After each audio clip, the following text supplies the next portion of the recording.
There are only 3 ways a real estate agent can leverage. That's it.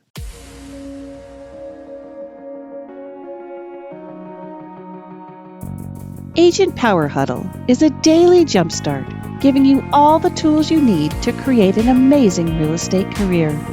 Led by top experts in the field, you'll learn how to sell more houses in less time while creating the life you want.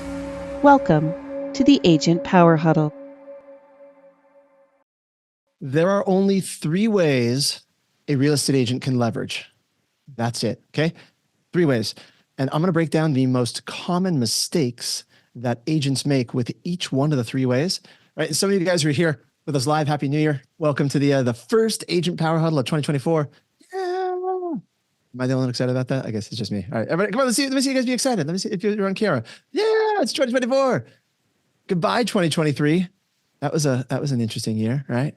Welcome 2024. So here, there's only 3 ways that we can leverage. I'm going to break down those 3 ways. I will break down the mistakes that people do most commonly with each category. And when I say there's only 3 ways, what I'm talking about for leverage, let's first break down what leverage is, right? And I'm going to show you at a high level. We'll make this an interactive discussion for the second part, but I want to get some concepts out here, right? What we are talking about is literally, how do you use leverage to sell more houses, right? At the core of what we're doing is using leverage to sell more houses. So here's what I want you to think about. What is leverage? Can I give you a little physics lesson right off the bat? Anyone like physics besides me? There's an ancient historian, philosopher. I actually don't remember who it was. I should have looked it up. Probably like Socrates, Galileo, one of those guys. When we edit this, GM, will you make a little note? You can put the whoever the correct person is here, who said, if I had a large enough lever and a firm place to stand on, I could move the earth. Do you guys know what that means from a physics standpoint? I see blank looks. A couple of heads nodding. Cool. Heads. Okay. So leverage.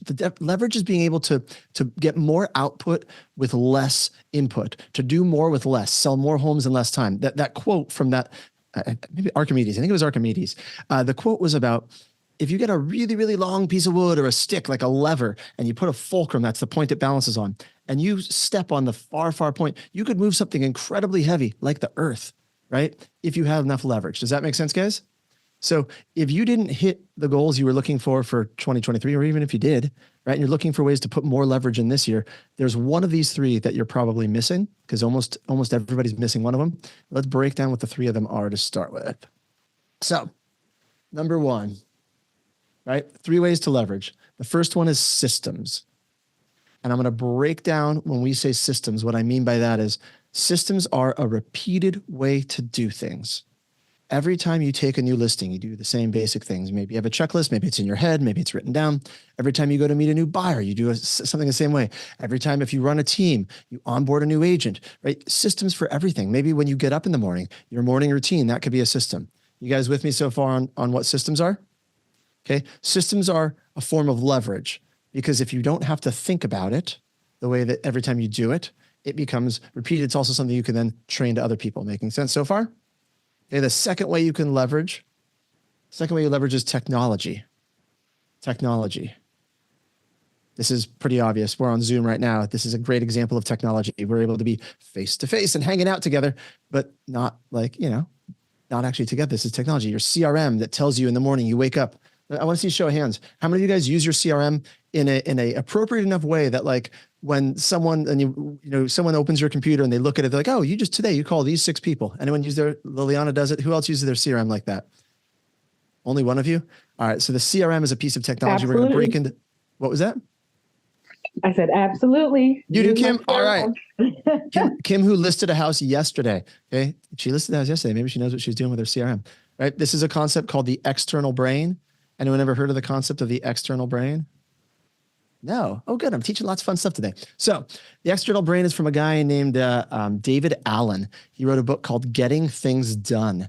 If you search the internet later for the concept of GTD, getting things done, you will find a cult of people that are obsessed with this guy, David Allen, because he was probably one of the best productivity coaches that exist, not in real estate, in any industry. Right? If you've never read the book, Getting Things Done, if you're looking for ways to be more efficient, 2024, go check out that book. But the concept from that book that stuck with me most, it was called the external brain. Our brains are really good for a lot of things. For some of us, it's doing laundry and avoiding prospecting. No, I'm kidding. But our brains are good for doing lots of things, right? They're good for like making connections and hanging out. And like you could use it to remember who to call. You could remember to use it, which one of your past clients has an anniversary on a closing coming up, but that's a really, really bad use of your brain. He said anything you could take out of your head and put it into an external brain. When he wrote the book originally, it was like literally paper Rolodexes, right? Now we have these fancy CRMs. You may have a phone like this. Does anyone have reminders that pop up on their phone? Raise your hand if you're like, I got reminders pop on my phone. Keep your hand up if you ignore at least half those reminders that pop up. They're just checking. All right, cool. You're just like me. So this is examples of the external brain. And these are ways, and I'm going to dive into this, of how we are leveraging with technology. Technology is the best, probably one of the best examples of how to put that external brain in. And the third way is people. The third way to leverage is people. Now, consider while I have these up here on the screen, every way you've ever thought about to leverage, right? The definition of leverage is doing more with less. I could challenge any of you to think of a concept that would be leveraged that wouldn't fall into one of these three buckets: systems, technology, or people. I had a really great mentor teach this to me years ago, and I've seen all sorts of different versions of people who teach this, but it all falls into the same thing. By the way, if you're about the same age as me, anybody who's my age, I'm 44, close to it. Do you know what the acronym I use to remember this is? STP. For me, it's Stone Temple Pilots. For some of you, maybe it's the motor oil. Anyway, STP. Those of you old know, I see Sarah smiling with that one. All right, cool. So that's the way you can remember this. But do you agree with me? Can anyone come up with any way that you leverage that doesn't fall into one of these three categories? Or if you're like, hey, I do this thing for leverage. This is how I get more done in less time, but I don't really understand how it fits in. Let me know, because I will help you figure out which bucket it falls into. Give me a thumbs up. Everyone's like, that making sense so far. Love it. All right, cool. So there's one more piece to leverage that I didn't have on the screen. I need to go and update this one because I guess I grabbed the wrong slide deck. But there's one more piece to leverage that is the fourth one, and I call it the multiplier. The multiplier is what makes it go faster. And I like to say it's the multiplier because it starts with an M, easy to remember. Anyone know what the multiplier would be? What would make systems, technology, people, what would make it go faster? If you had what? Money.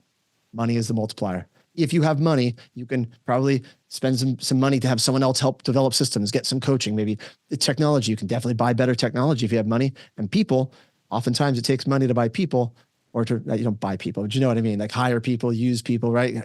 Employ them for what you want to do. But if you don't have money, there's still ways to leverage all these. So I'm gonna do a little be honest. I want you guys to take a this is the beginning of 2024. This is January 2nd. I want to take an inventory here. Let me open the chat box so I can see it. You guys, I want you to type this on the chat box, right? I want you to look at these three ways, these three buckets, because I'm going to tell you the mistakes people make with each one, but I want to first identify the one that you're most likely missing, because I've taught this for years. Like literally, probably it's been 15 years I've been teaching people this since it was taught to me. There's one that people are missing. Kim already typed in her answer. I want for you and your business, I want you to look at your business truly, honestly, where you stand in 2024. If you were to sell more homes this year, like if there's one thing that you're missing, are you missing systems, that repeated way of doing certain things? Are you missing technology, or are you missing people? I got some things coming up here.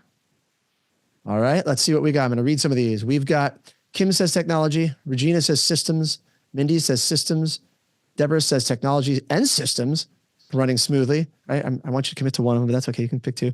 Jose says technology. Right? Danny says missing none, using properly. Well, guess what? It's Danny's birthday. So for your birthday, I'm going to give that one to you, Danny. Happy birthday, buddy. You could say you're missing none of them. How about which one then, Danny, could you do a little bit deeper, better, more, right? Yulia says technology. Kim says systems. Jess says, God, lots of systems, lots of technology. Liliana says all, okay? There's one that none of you have specifically named, and it is cracking me up because this is the most common thing that everybody says. You guys want to know, and I'm gonna see if I can get you bought into my way of thinking here. You know what the 95% of agents are truly missing? Leverage through people. Leverage through people. You all think you need more systems. You all think you need more technology. And if you are newer to real estate, you may need more systems. Like if you wake up every day and you're like, I don't know what I do. I just go and run around like, right? Does anyone feel like that? Even if you're not new? If that is you, you probably do need systems, okay? Technology, right? Some of you, really, if you're brand new again, or you just never put much tech into place, it could be technology. I'm not going to, like those of you, I'm not saying any of you are wrong who typed it in the chat box, but here's what I'd tell you. Just consider this.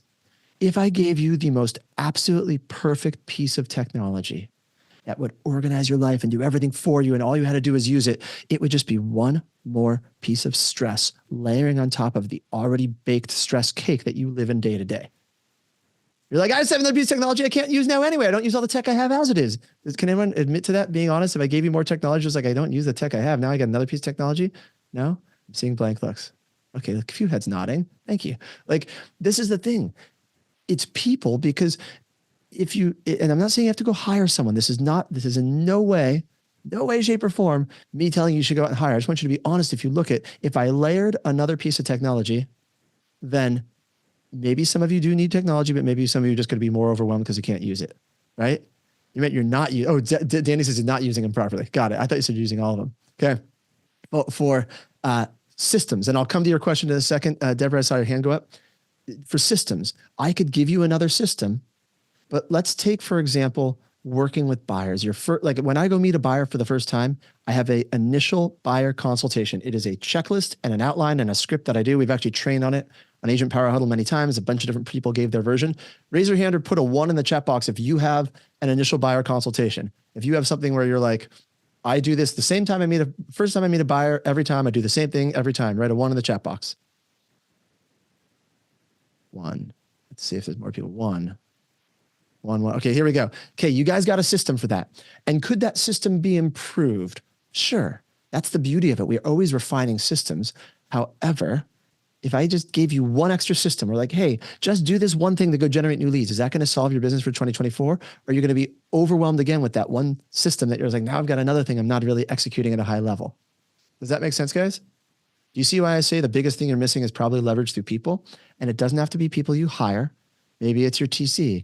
Maybe it's your escrow officer if you're in an escrow state. Maybe it's your lender. Maybe it's your photographer. There's all sorts of people we have access to that when you really start looking at how these things go, that I think is probably the most highest bang for your buck, is if you look through ways that you can leverage through people. So I'm going to give you a little outline here, and then I'm going to talk about, and Judy says, yes, it is absolutely people. I got one person to agree with me. Raise your hand if you're on camera. If you're like, I agree, it probably should have been people's the one thing that I'm missing. Raise your hand.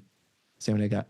Oh, all right. Half of you guys. All right. Well, we'll keep working on it. So let me talk about the common mistakes in each area, and let me break down the task that has been on my calendar for over 3 years, taught to me by my friend Long Doan. I don't know where he got it from, but I told Long, anyone know Long Doan? He's this guy who runs a big brokerage in the Midwest, but he actually came to America in his, I think he was like 11 or 12 years old, as a refugee from Vietnam. Wild story. Like, this is an incredible human being.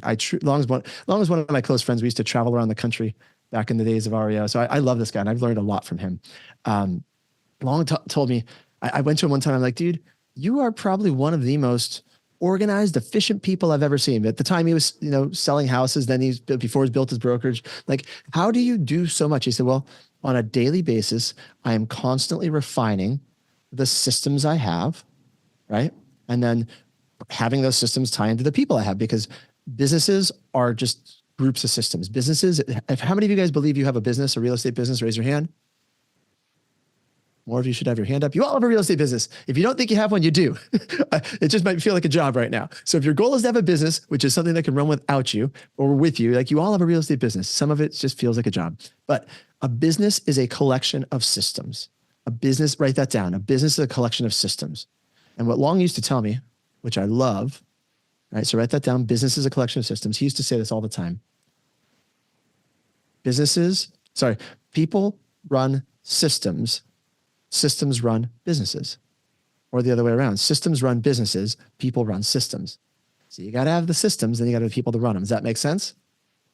And on a daily basis, he was reviewing his systems. And this has literally been a recurring task on my calendar. It's at like 5 a.m. in the morning, because it's not really meant to do at that time. It's just a placeholder. So I see it at the beginning of every day. It's these 4 words. So even if you've seen this before, I want you to write this down, because this is truly, if you're going to talk about, first of all, we're going to focus on systems. Systems, number 1, the way you leverage. This is where most people make mistakes, is because they don't follow this checklist. Number 1, eliminate. We want to have a better system. We want to eliminate the things that are not needed to be done. Get rid of them. You probably do 6 different things on a daily basis that if you didn't do it, it would not matter at all.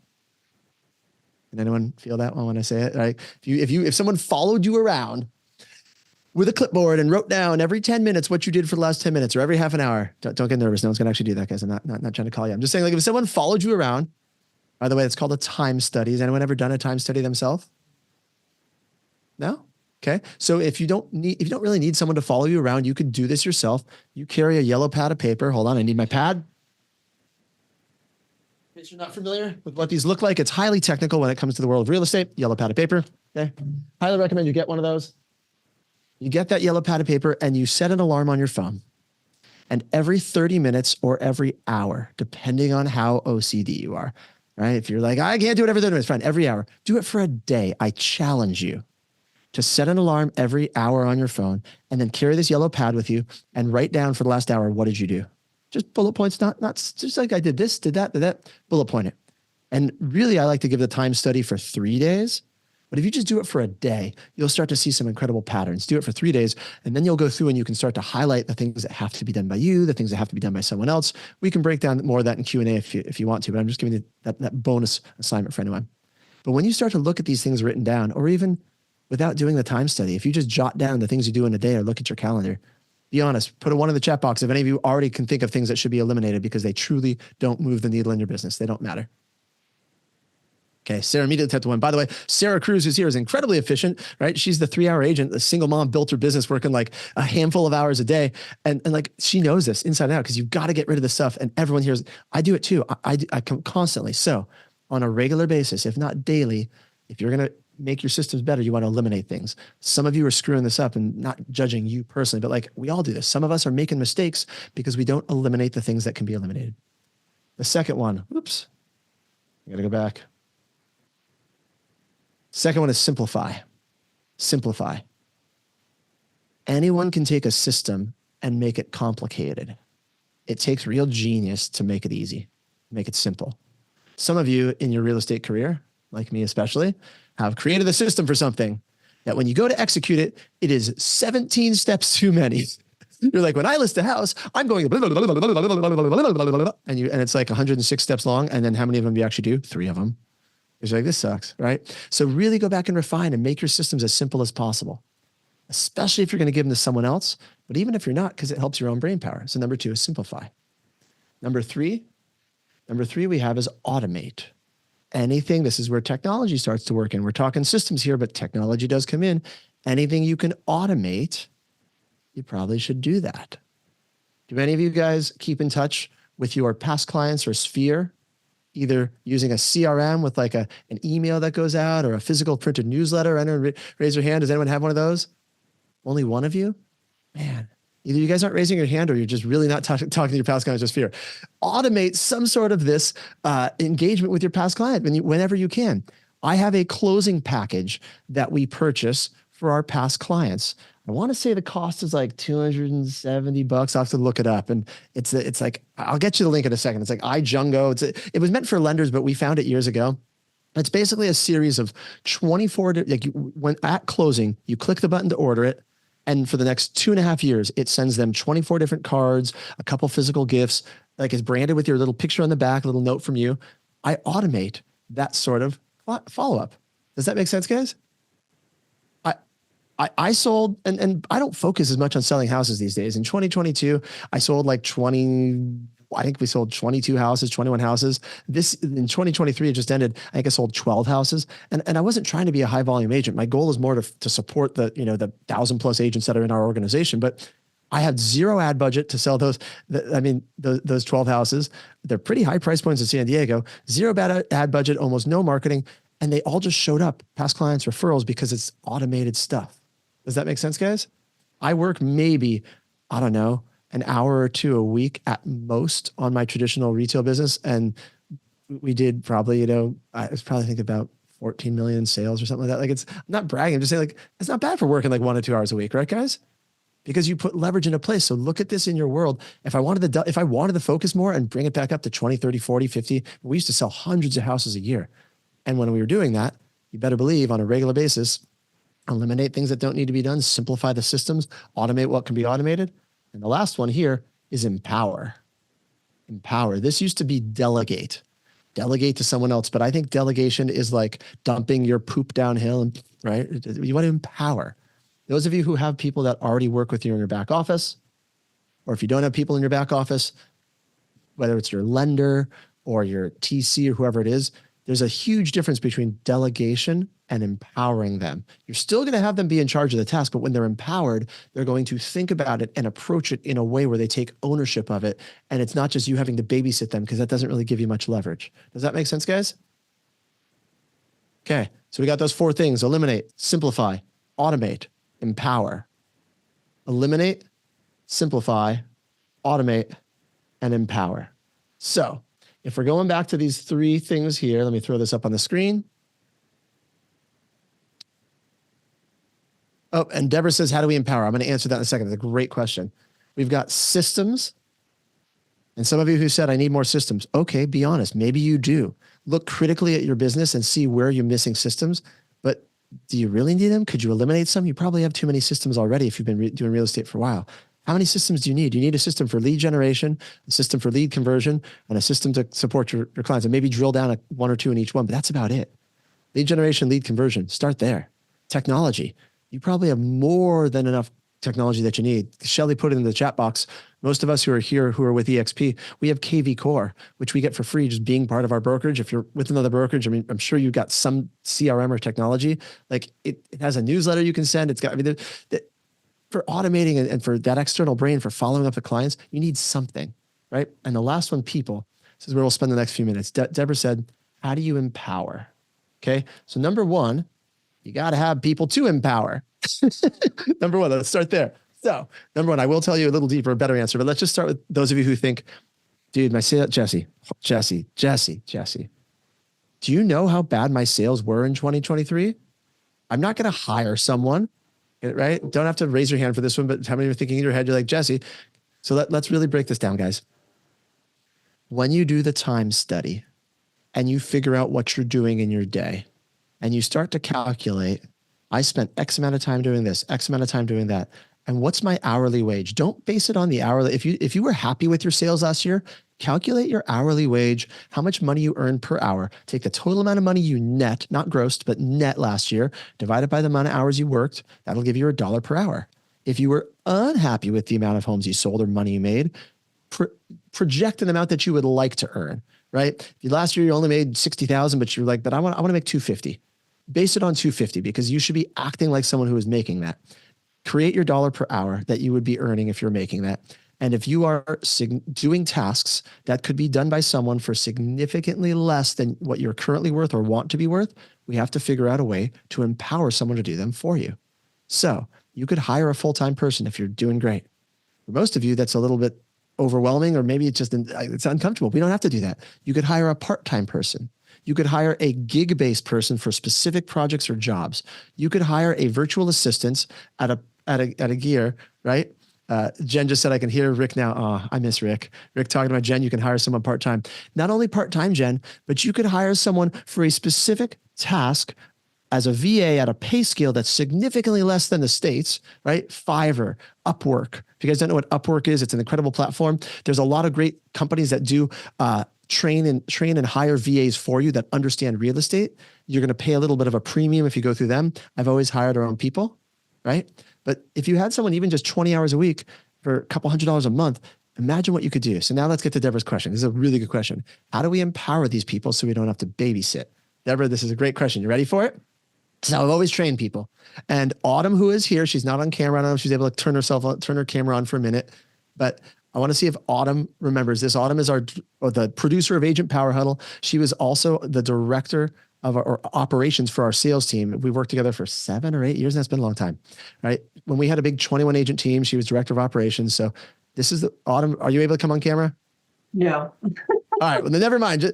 Just know she's here in the background. So Autumn, you can chime in later. That's fine. We'll throw her on camera. This is a surprise. Didn't tell her she'd be on camera. This is how you train someone, Deborah. You ready?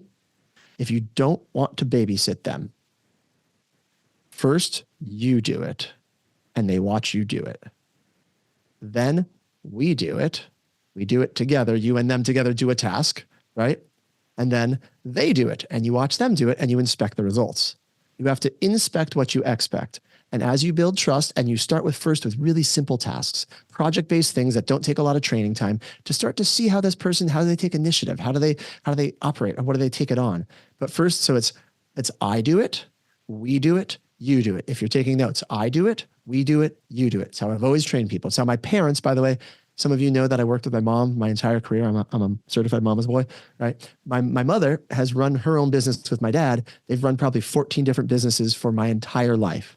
I grew up when I was like 5 years old at the dinner table talking about inventory issues and like this truck accessory business they ran. Hilarious, right? It's a very bizarre upbringing I had. Anyway, it explains a lot. So does this make sense, Deborah? You hire someone part-time for an hour for a project, whatever. And the first thing most people do is they go, oh, thank God, here's everything, go. And they never look back and they're like, oh, this sucks. And then they get frustrated because it's not getting done right. And then just like you said, Deborah, you are babysitting. You've never empowered them. Go ahead and unmute yourself for a sec, Deborah. Tell me if this is making sense so far. Hi. Yes. No, it is.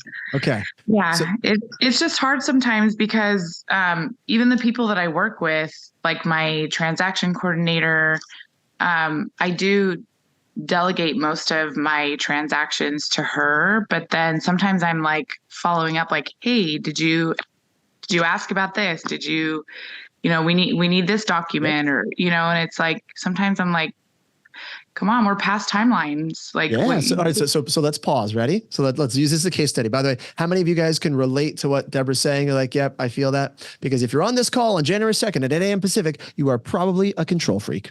I'm just saying. Yeah, I am. You, Deborah, like anyone who's on this call listening to this, by the way, I'm a control freak. So I can lovingly say that. If you are here on this Agent Power Huddle and you're not a control freak, you can go ahead and defend yourself in the chat box, and I will say, okay, maybe it's possible, but I think most of us are control freaks, is why we're here. So Deborah, you've got this TC. It's possible that you don't have the right TC. I'm not saying that, I don't know that, but I'm just saying there is part of this, guys, where like you have to have the right people. They have to be coachable, willing, and hungry. It's the three things they need for almost anything that we do talk about. You got to be coachable, willing, and hungry. So if your TC doesn't fall in that category, your lender doesn't fall in that category, maybe you need to have that dialogue like, hey, do you feel you're coachable?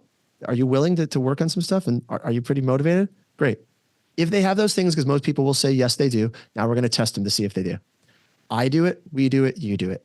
When it comes to TCing a file, I sure hope that like I don't have to show them how to do the paperwork and that part of it. But the things you're talking about, like, hey, we're past deadlines, following up, they may not operate the same way you do, but we can train them to if they're open to it, right? Hey, the first time we do a file together, at this point in the transaction, when X thing happens, 3 days before contingency removal for inspections, I typically tend to reach out and say something like this. Can I show you what I do? Right? Or if they're already past that point, like we do it together. Hey, walk me through what you're doing. And then when they do it, you're going to watch. And if you find that they don't, right? Again, you said we're past contingency timelines. Why are you not doing this? They're not being proactive enough. We need to inspect what we expect. And over time, it could take a couple week or two. If they're quick, it could be months. We will get them onto the same page where it no longer feels like we are babysitting them. Does that make sense? Yeah. I have a question. Have you ever heard of the company called The Doer? I was thinking about maybe using them, and they supposedly do everything, but they charge $1,500 a month. But they're from they're from the Philippines. Yeah. She did say, and they train them. And they do TC work. They could do your CRM. They can organize all your emails. Never heard of them. There's probably 12 different companies I could rattle off that are some good, some not so good, that have that if you've heard good things or someone's recommended them to you, try it. But I mean, just know the pay scale when you go through a company like that is a little higher than if you were to hire that same person on your own. Could be maybe $500 to $800 a month, right? For the same sort of thing. But I will say, going through a company like that, for those of you who are busy, if you have the money, $1,500 a month, it's great, right? The question is, how trained are they? And you're still don't take the company's training and be like, oh, they're trained. Like, you're going to have to train them the way you want to work. And you're going to put in effort, because it always comes down to people. Remember I said, guys, people is like, we're right here at the bottom of the hour. So I will wrap it up. I can hang for a few minutes though, if anyone has extra questions. But guys, people is the thing that 95% of people are lacking. And it's not just that you're missing people, it's you haven't spent the time to empower them, to walk them through, to set expectations, and to make sure that then you go back and you inspect those expectations and you lovingly guide them to be like, nope, we need to try it this way. Nope, we need to try it this way. And when someone makes a mistake, gosh, I love when people make mistakes, especially when they cost a lot of money. And it took me years to admit that. We've had times in our team when we had 21 agents on our team, and someone would screw something up and it cost us a deal, or, lose 10, 20 grand. And you're like, oh, that hurts. Right. You know why I love it? Because that person, right. We just spent 10 grand for them to learn that mistake, and mistakes are the best way to move forward and to get better. So as long as you learn from mistakes and you fail forward, I think that's probably the best way to help them empower people. So I'm human like anyone else, but like I try, if someone makes a mistake, I'm not going to come down on them. I'm going to be like, wow, that didn't go the way we thought. What did we learn from it? What can we do differently next time? Make sense, guys? So I want to be respectful of your time. We got a lot of folks here today, and I will hang for a few minutes. I see some questions in the chat box. I don't have a hard stop today. I can hang for another 5-10 minutes. But if you were here and you got something out of this, was this a good way to set up your 2024 filter to look at and a framework for your business? All right, cool. We will continue this probably on next Monday's, the Agent Collective Monday Mastermind. If any of you guys are guests here and someone invited you, ask whoever invited you. They'll get you a pass for our Monday Mastermind. We do it every Monday, 9 a.m. Pacific, the Agent Collective Mastermind. And other than that, guys, Happy New Year. Thanks for being here. Appreciate you guys. Josh, good to see you. You too, man. We'll see you. Debbie says, by the way, she's a realtor and a TC in California, and she's an incredible realtor, TC. And she did say in here, set expectations for your TC.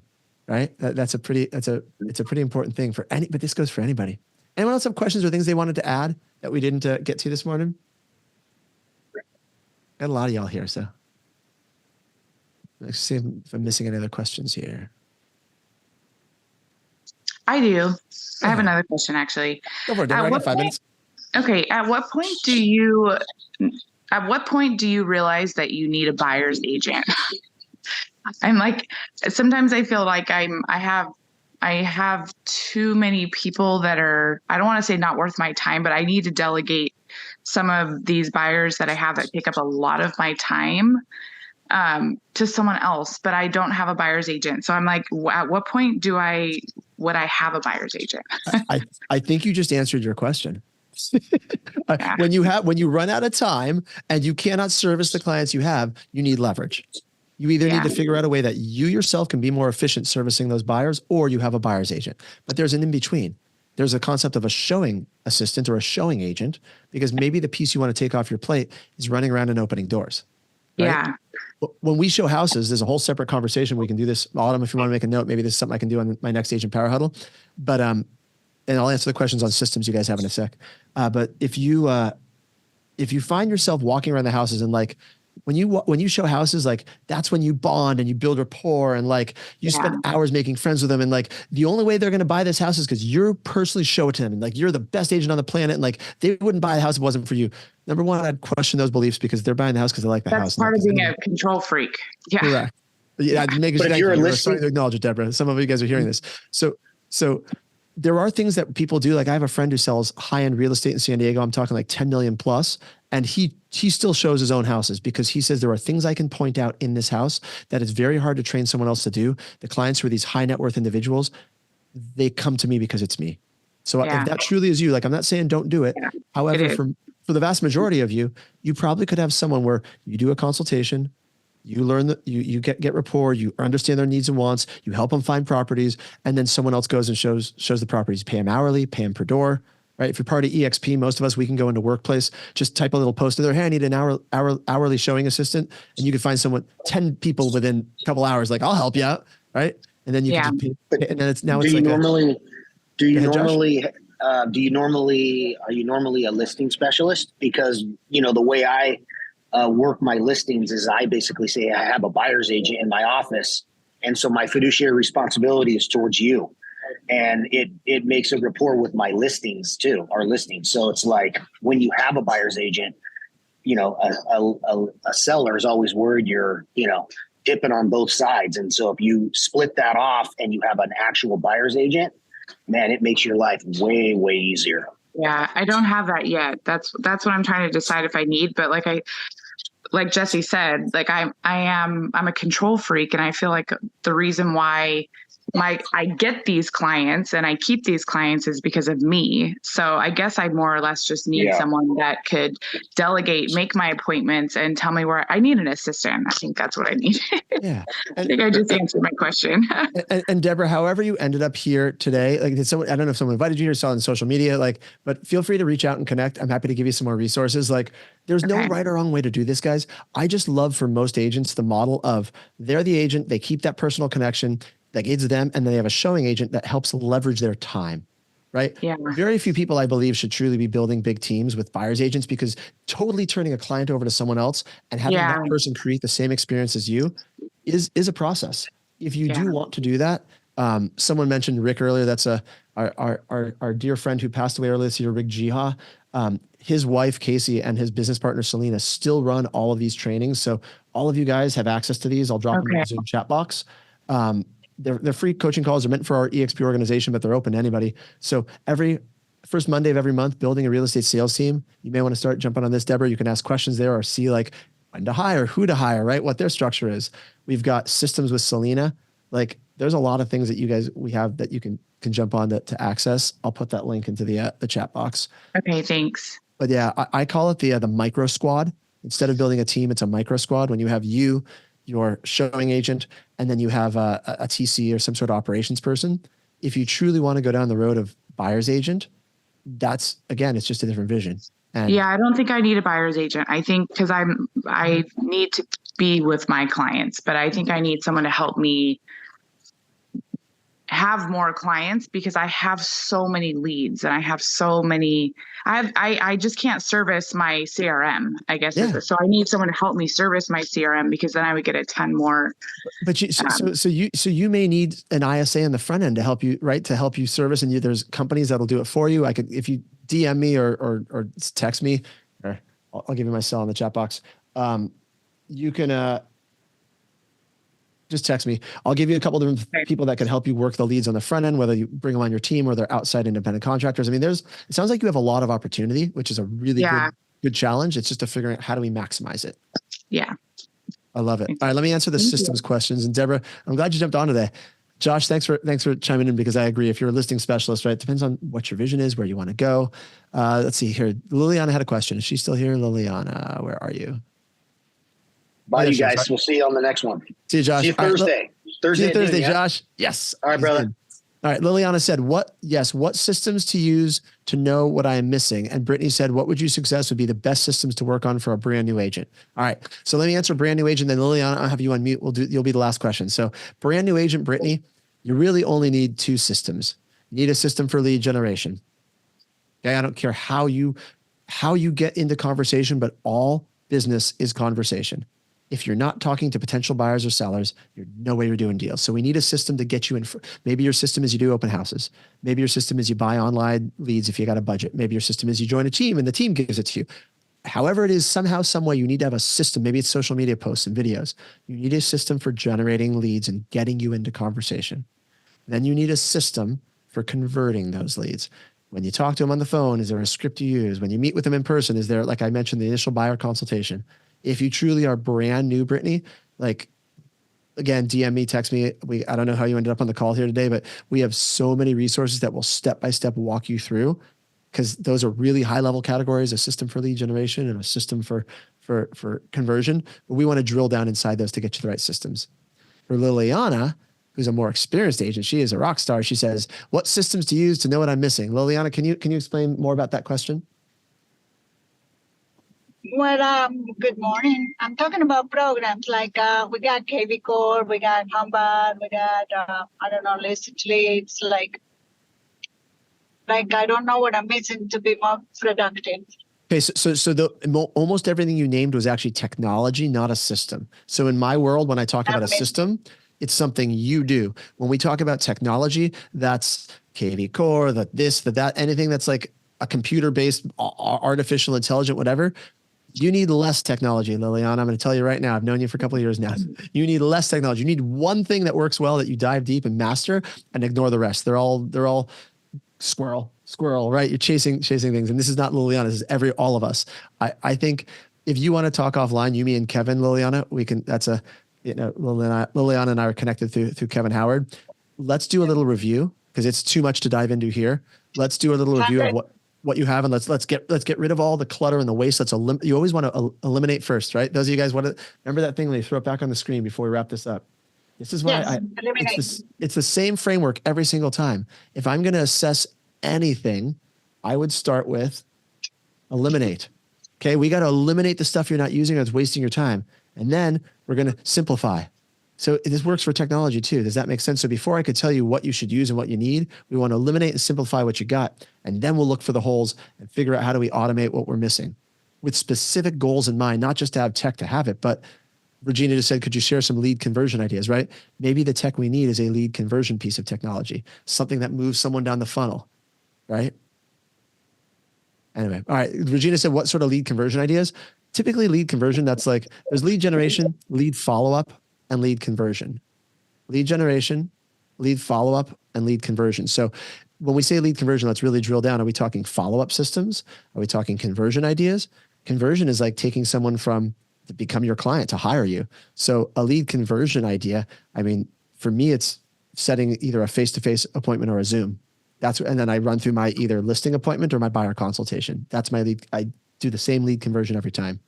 You may be looking though, Regina, for lead follow-up ideas, right? How do you go if someone comes in, they raise their hand, they say, I want to know what my home is worth.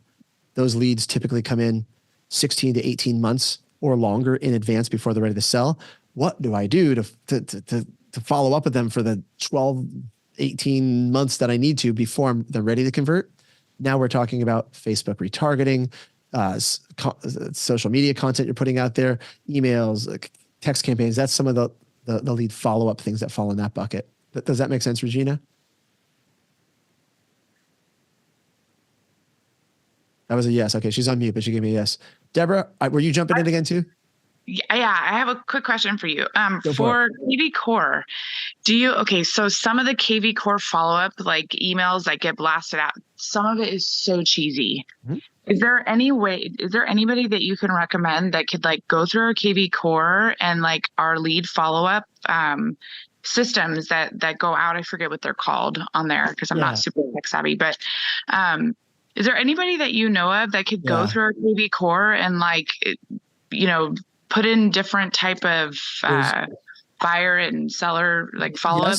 Yes, but can I tell you, and this will be our last question, guys. I'm going to wrap it up because I got to drive my kids to camp. They're out of school this week. Yeah. But ready? I'm going to give you the way to do it yourself, Deborah, in like 15 minutes or less. Then I'm going to tell you 3 different people to hire, and then that'll be enough for now. Ready? So here's how you do it yourself. Have you ever used ChatGPT? First of all, let's start there. Yes, I have. Perfect. Highlight the message that you believe is cheesy.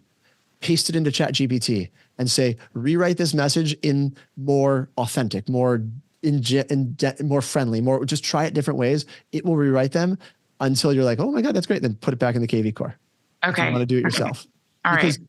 Even if you hire someone else, it's not going to be. It's still going to be cheesy. Yeah. It still might feel cheesy, but ChatGPT is getting incredible for fixing cheeseball stuff. Like you can say, make this more ominous. Like I saw this hilarious Instagram post about like the 6 times they said, make it more ominous about a listing description in the MLS. It was hilarious. This house was like became this frightening, scary mansion. Anyway, but like if you want to hire someone to do it, because there are some people that have some great like email campaigns already in there. The 3 people that I typically recommend because I've gotten positive feedback from them. Number 1, Sylvia Dana, the Sylvia system. Number 2, I don't have their links handy. I got to look them up. Kim, who was on Agent Power Huddle. Let me find Kim's info real quick. She is more like a high ticket setup, but she has Kim Barber. Google Kim Barber KV Core, BARBER, Kim Barber KV Core. She has she's a little more expensive, but she is a very comprehensive lead conversion, lead follow-up system. Like she's a badass. Sylvia Dana has more of she has some pretty great stuff, but she has entry-level pricing. And then the third guy, he's going to kill me. I'm blanking out his name. Who's the third guy that does it? Shannon. Thank you. Pyatt. Shannon Pyatt. Sorry, Shannon, if you ever watch this. Shannon Pyatt, Pyat. Do you know his website, Debbie? kvcorebootcamp.com. kvcorebootcamp.com. Pyatt, Pyat. ATT, yeah. Yeah, KVCore Bootcamp. Those are the 3 I've sent people to that all have fairly you can get the feel of the vibe. Someone's like, they'll teach you, some they do it for you. Like each one will give you a vibe. I want someone to do it for me. I don't have time. I don't have time to do it. Yeah, because you need more leverage through people. First place I started. When all of you were like, I don't need people, I need technology and systems. BS, you need people. You need leverage through people. All right. Thank you so much. You're welcome. Jose, Jess, Liliana, Judy, Michael, Deanna, Brittany, Mashari, Debbie, you guys good?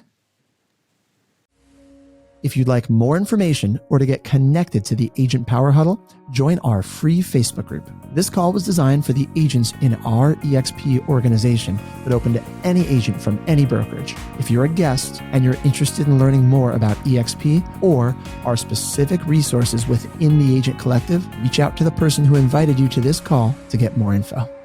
Produced by the Agent Collective Media Network.